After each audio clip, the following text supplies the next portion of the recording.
Dzień dobry Państwu, kłaniam się nisko, a te ukłony ślę z nadmorza i z Bośni i Hercegowiny. A skoro jesteśmy nad morzem w Bośni i Hercegowinie, to może być tylko jeden adres, mianowicie Neum.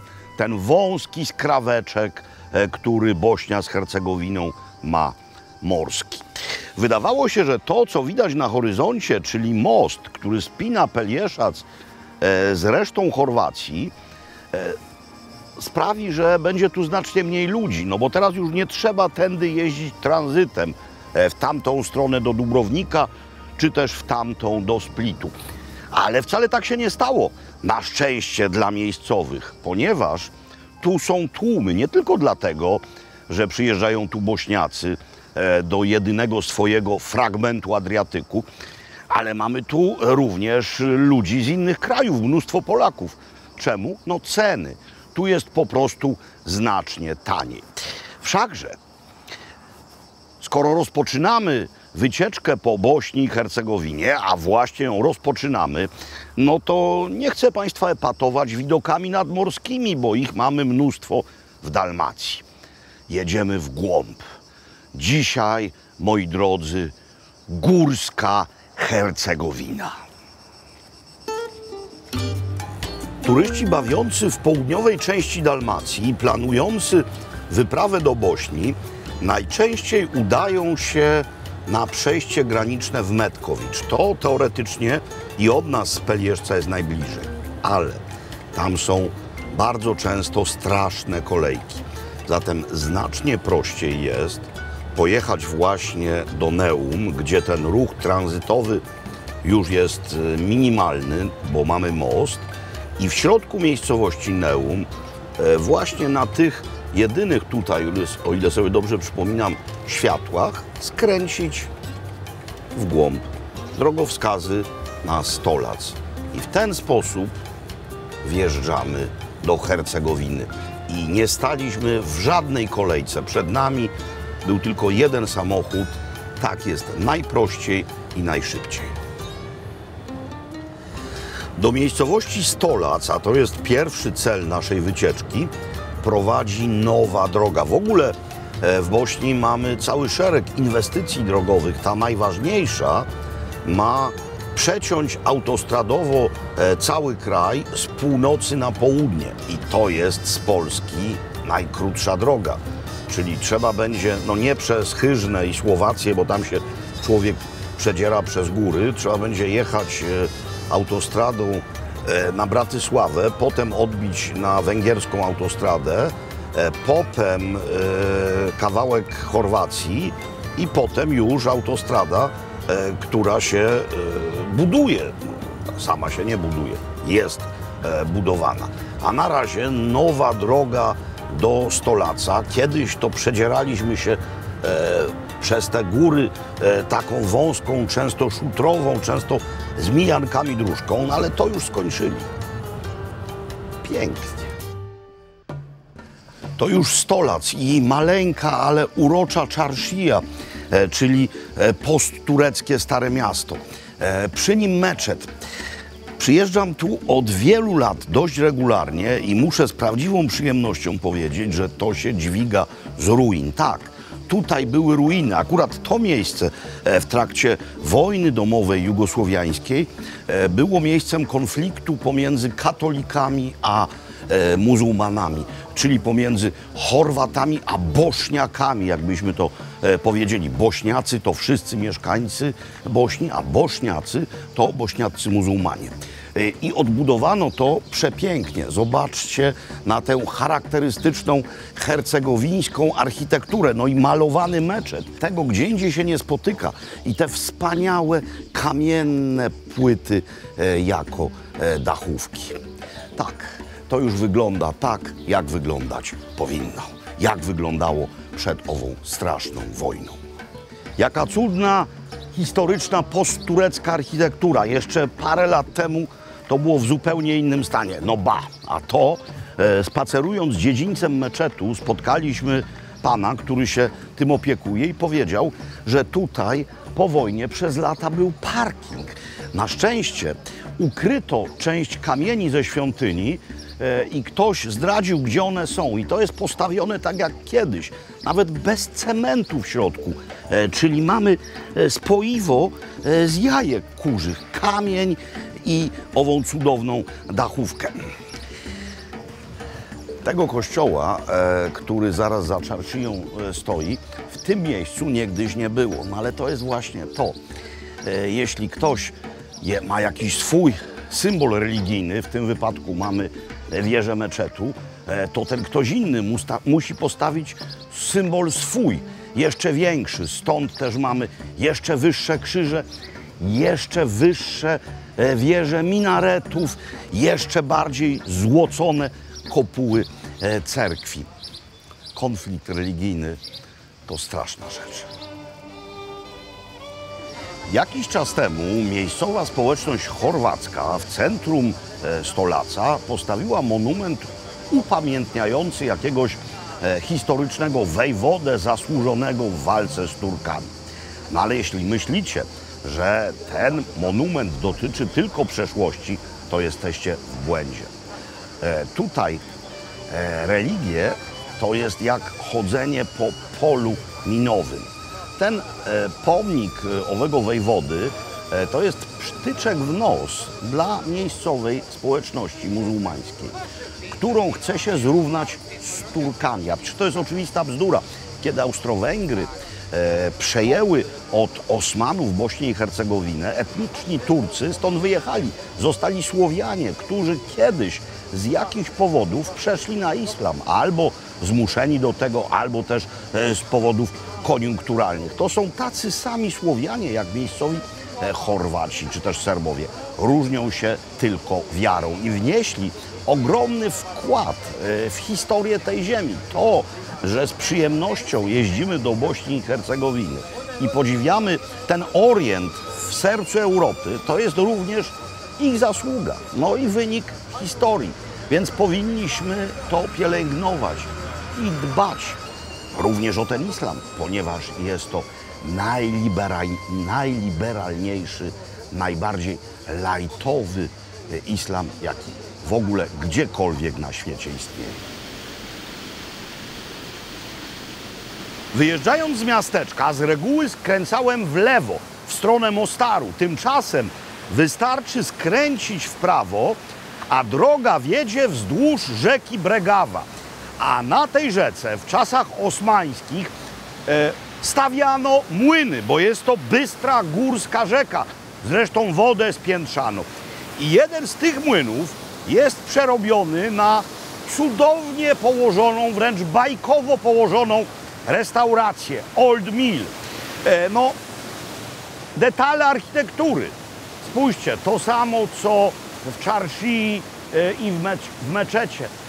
Te charakterystyczne kamienne płyty zamiast dachówki. Chłód, który bije od tej wody.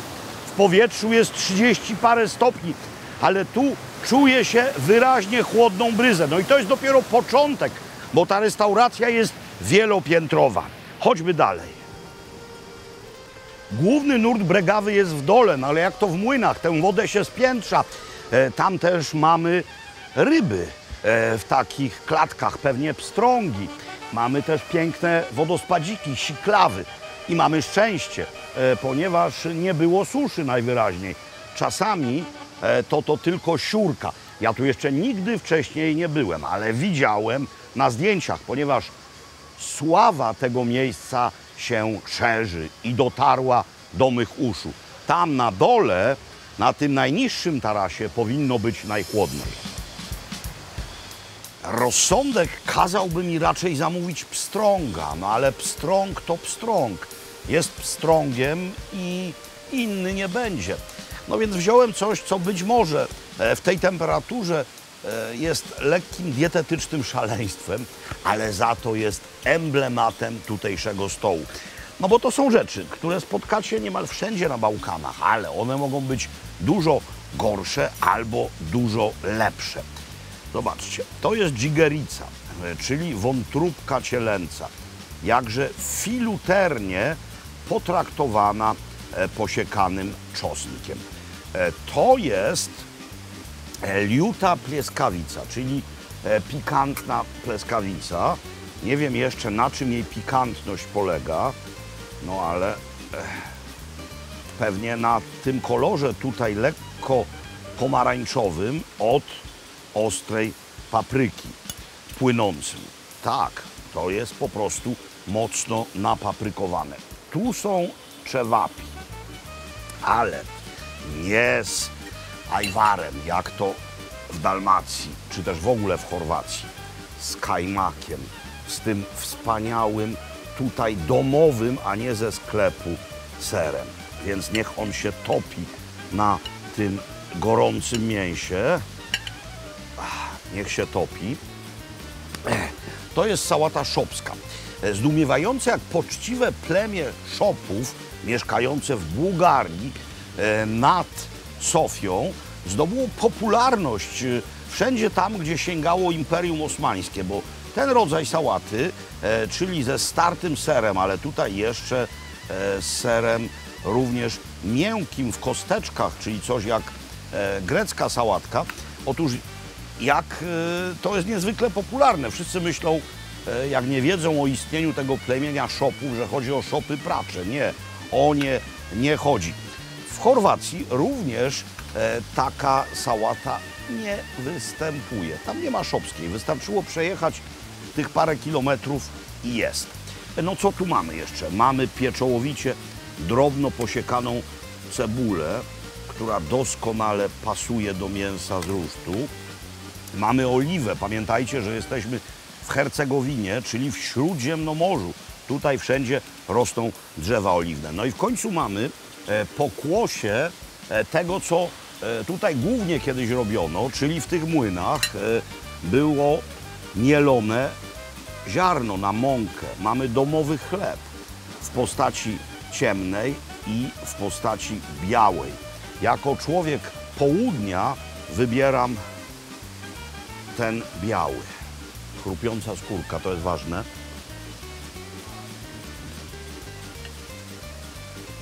Ten chleb to narkotyk. W dodatku pan konobar nie powiedział, tak jak w Chorwacji, kruch, powiedział chleb, chleb. Ale teraz to.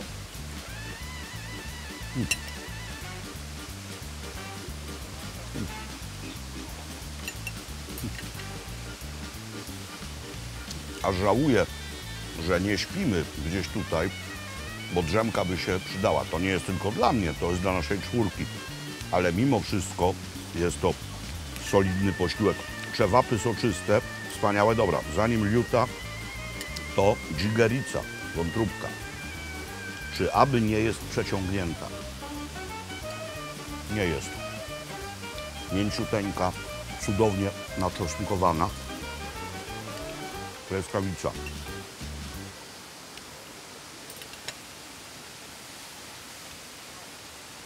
Old Mill, powiadam wam. Stary mlin. Pojechaliśmy zgodnie z logiką, zgodnie z nawigacją i zgodnie z papierową mapą. Zacznijmy od logiki. Logika kazała nam wjechać w masyw górski, by nie wracać z powrotem do Mostaru w przeciwną stronę. Zdradzę wam od razu cel tej podróży. Chcę dostać się w pobliże innego masywu górskiego, który nazywa się Preń. Ale logika logiką. Zarówno nawigacja, jak i mapa papierowa pokazywały, że to coś, czym jedziemy, jest normalną drogą. Ona ma swój numer na mapie. No, normalna ona była w standardach Imperium Osmańskiego. Zresztą kiedyś była w lepszym stanie, bo tu widać wyraźnie, że ona była po prostu wyłożona kamieniem, ale to było, moi drodzy, w pierwszej połowie XIX wieku. A teraz jest to coś, co nazywa się makadam tutaj, czyli taka droga szutrowo-kamienista. No, nie jest najgorzej. Nasza przeciętna prędkość to mniej więcej 20 na godzinę. Ja przed niemal każdym zakrętem wydaje dźwięk, bo jeśli tam będzie z naprzeciwka gnał rozpędzony Golf 2 albo i 1, no bo ma z góry, to za zakrętu nic nie widać. Ale jest dobrze, mamy wodę, mamy prawie pełny baczek, nie jesteśmy głodni. Zobaczcie, tam się będziemy wspinać. Spójrzcie tylko, jak pięknie. Rzecz jasna, droga główna wiedzie doliną, czyli tą krasową formą, tak zwanym poliem. Tam jeden masyw górski, tutaj drugi masyw górski, tam kolejny, tam jeszcze jeden. To jest w końcu Bośnia i Hercegowina. Nasza droga, no widać ją tu z bliska, ale widać, jak tam się wije. Jesteśmy w tej chwili na wysokości prawie 900 metrów. A co będzie dalej? No, mapa pokazuje, że to jest całkiem poważny trakt. Ale co będzie dalej, zobaczymy. Wy również. Osiągnęliśmy szczyt tego masywu, który tak naprawdę nie jest szczytem w rozumieniu wierzchołka górskiego, lecz płaskowyżem. Jesteśmy prawie na wysokości 1000 metrów. No i tutaj mieszkają ludzie, jest prąd, są domy. Zatem ta droga to jest normalna, użytkowa droga. A tutaj w dość monumentalnym miejscu dwa pomniki. Pierwszowojenny i drugowojenny. Zarówno alfabet, jak i flaga mówią nam, że są to pomniki serbskie. Dotychczas mieliśmy meczet, mieliśmy kościół katolicki, teraz mamy sprawy serbskie. Zatem ta układanka bośniacko-hercegowińska jest już kompletna. Nasze przypuszczenia były słuszne. Otóż przy zjeździe z przewyższenia, przy zjeździe z tego masywu, nagle jak nożem uciął, skończyła się droga bita, zaczął się asfalt. No to jedziemy dalej. Gdzież jeszcze w Europie tak niezwykłe plany znajdziemy? Plany, bo co na pierwszym? Na pierwszym Mizar, czyli bardzo stary muzułmański cmentarz. Dalej meczet z minaretem, a dookoła niemal wszędzie góry, góry, góry.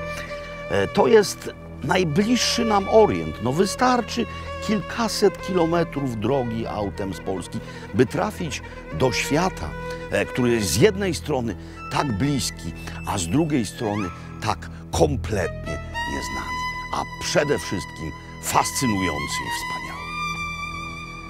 I oto, moi drodzy, właśnie walczyliśmy. Masyw Preń. Droga asfaltowa nagle się skończyła, zaczęła się kamienisto-szutrowa. Jechaliśmy trochę pod górę i oto jesteśmy. Wspaniałe góry. Góry leżące pomiędzy dwoma miastami, pomiędzy Mostarem a Konicem. Góry zwane bośniackimi Himalajami, no choć wysokościowo do Himalajów nieco im brakuje. Najwyższy szczyt, on i tak ma jak na naszą europejską skalę dość poważną wielkość, Zelena Glawa, to ponad 2000 metrów, ale chodzi raczej o ukształtowanie terenu. Oczywiście samochodowo da się uszczknąć tego niewiele. No my się poruszamy cały czas po drodze zaznaczonej na mapie jako droga automobilowa. Ale wyobraźcie sobie tutaj wędrówki piesze, są szlaki. Wyobraźcie sobie tutaj trasy rowerowe. Te góry są bardzo specyficzne, no bo to są szczyty wyrastające z takiego płaskowyżu i puste, dziewicze. Zioła tak obłędnie pachną, jest tutaj chłodniej. Chłodno. Nie, 27,5 stopnia, ale na dole było momentami 38. No i spójrzcie, tam widać jakąś ludzką sadybę. No chyba jedną w ogóle mam tutaj w zasięgu wzroku. Żadnego słupa, żadnego komina, tylko przyroda i my. My, którzy przecież też owej przyrody jesteśmy częścią.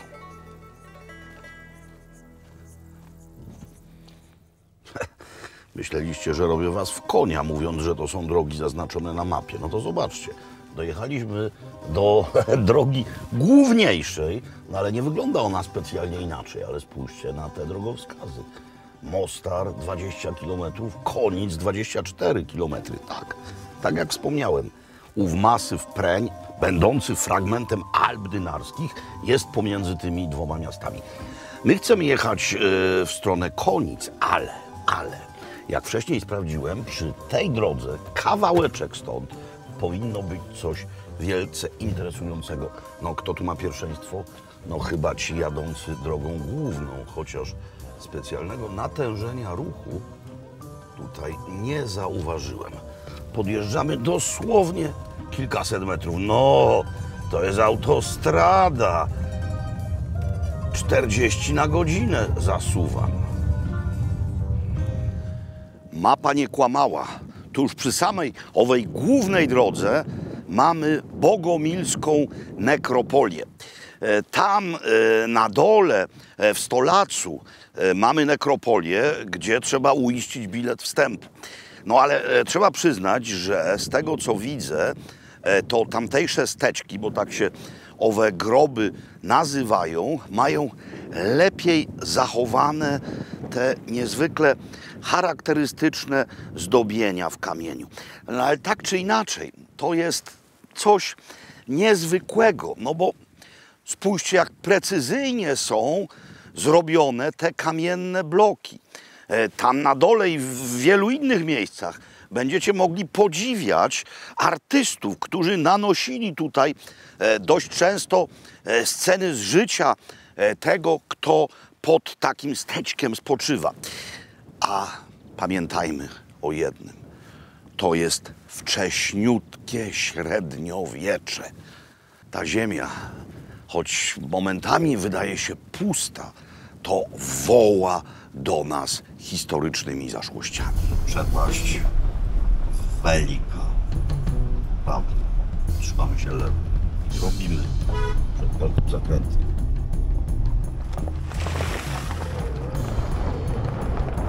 Zjechaliśmy z tych łysych gór na horyzoncie. To jest cały czas to samo pasmo, ale tam są łyse, a tutaj są zadrzewione. Jechaliśmy cały czas taką oto drogą. A w oddali majaczy miejsce, w którym być może uda nam się zatrzymać na popas. W każdym razie tak planujemy, tak sobie obmyśliliśmy. No bo zobaczcie, ta cudowna kotlina i ta toń jeziorka to Boraczko Jezero. Tam właśnie jedziemy.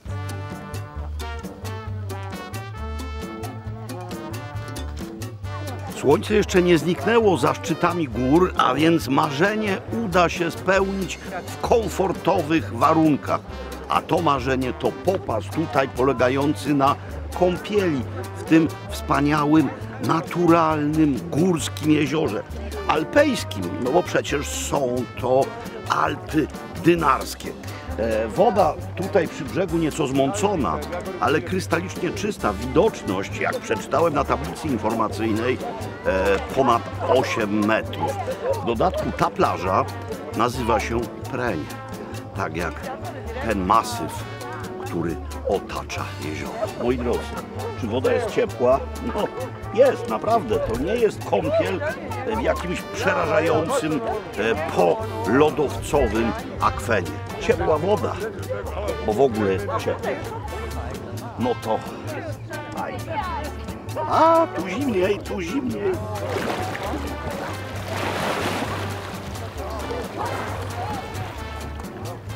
Ach, ależ się nam to należało. Poranna kawa w miejscowości Konic, w hotelu, w którym spaliśmy.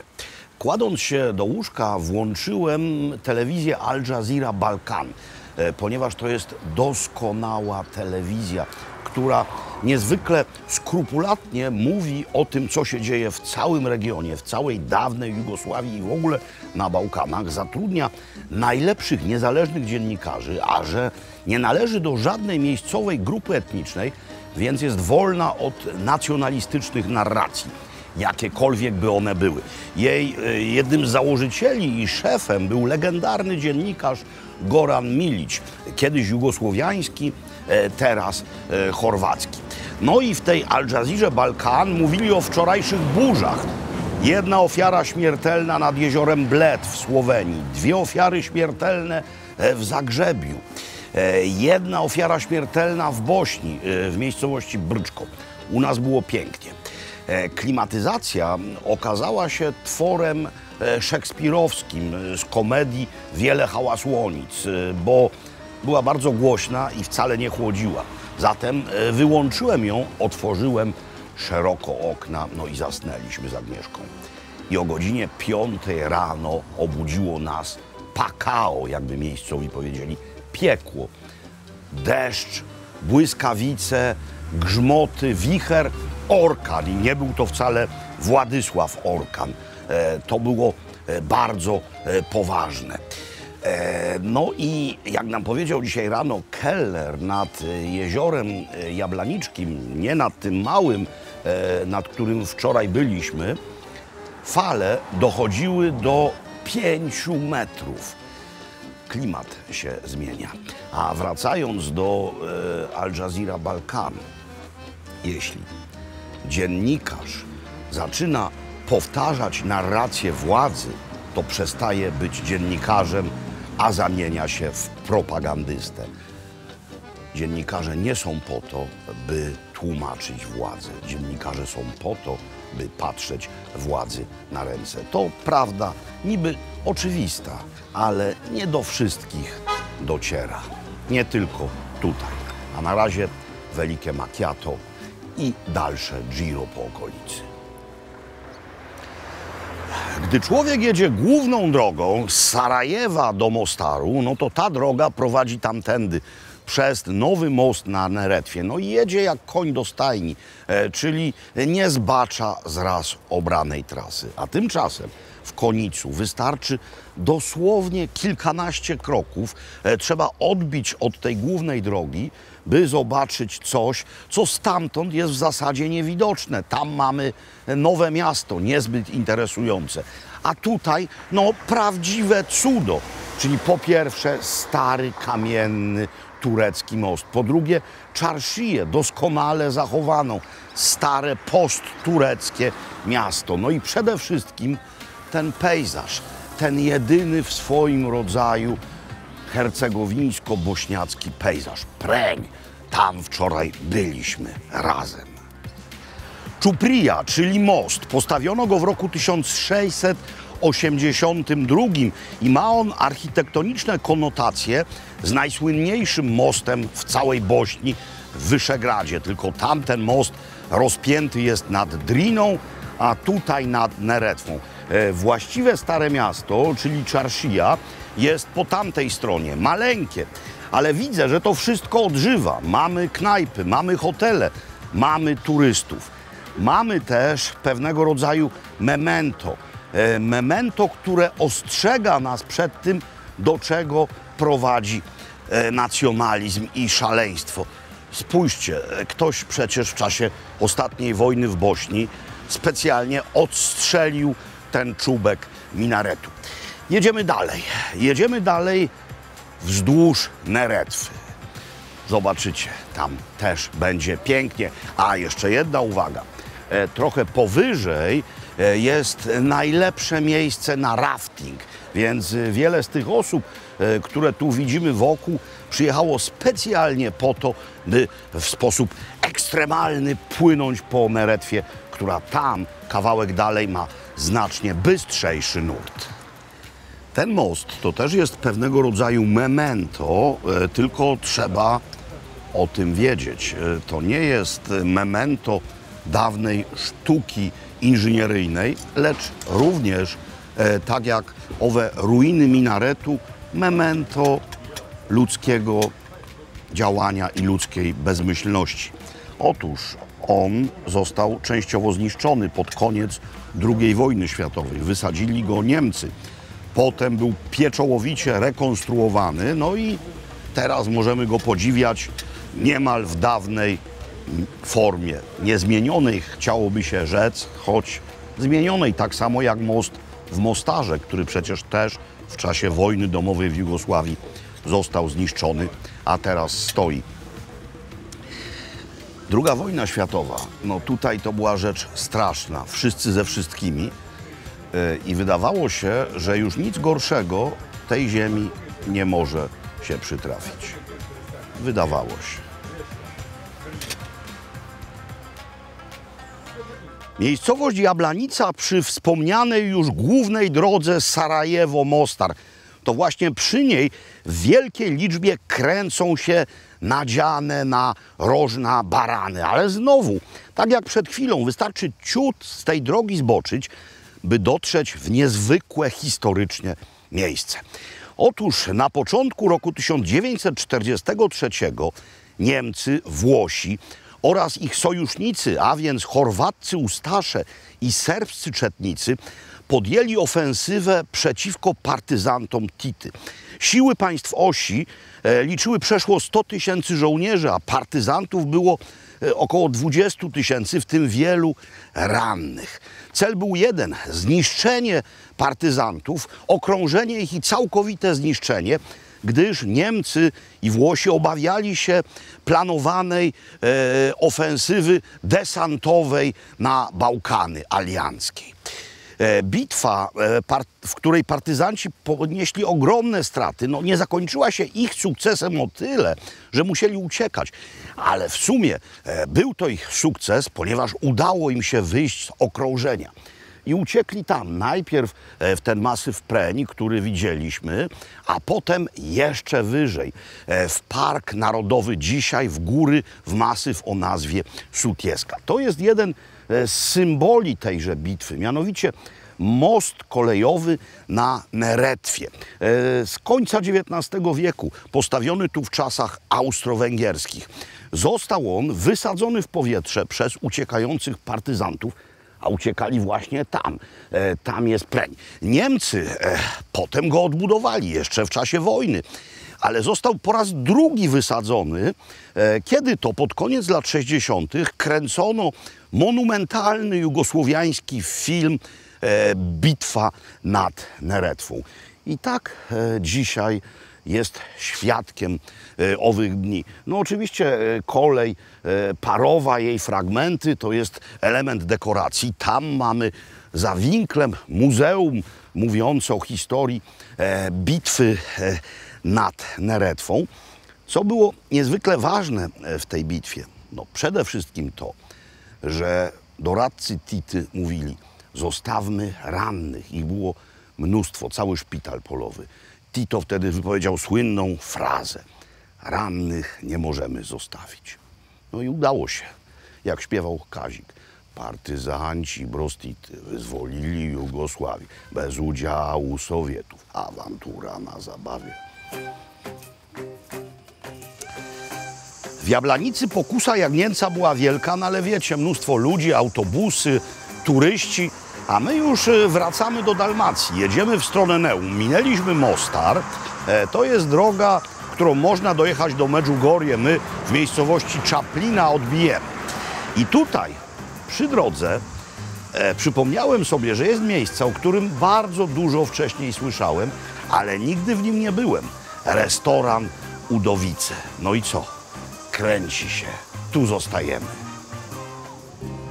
Zatem poprosiłem o jagnięcinę z Rożna. Pan kelner ocenił nas fachowym okiem i powiedział: na waszą czwórkę to kilo, a może nawet lepiej 1,2 kg. I dostaliśmy takie cudo.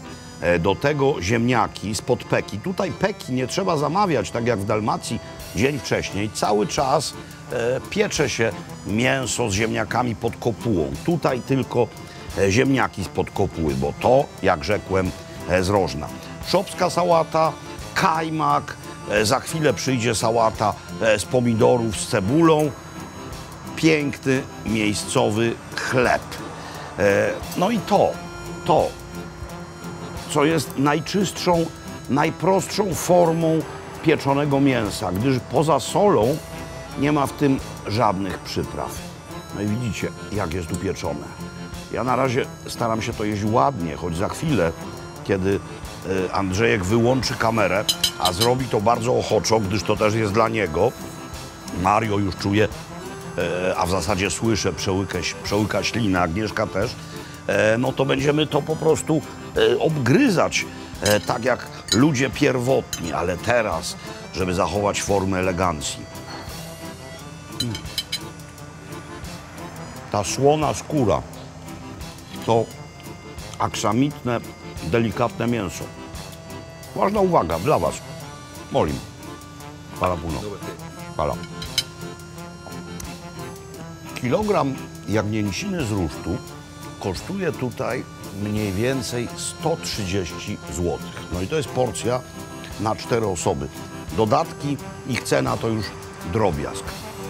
No i teraz sobie podzielcie 130 przez 4 i daję Wam kolejny argument, by odwiedzić Bośnię i Hercegowinę. Chociaż tych argumentów jest multum, a najważniejszy to piękno tej ziemi. Więc jeszcze raz apeluję, staram się to robić prawie co roku.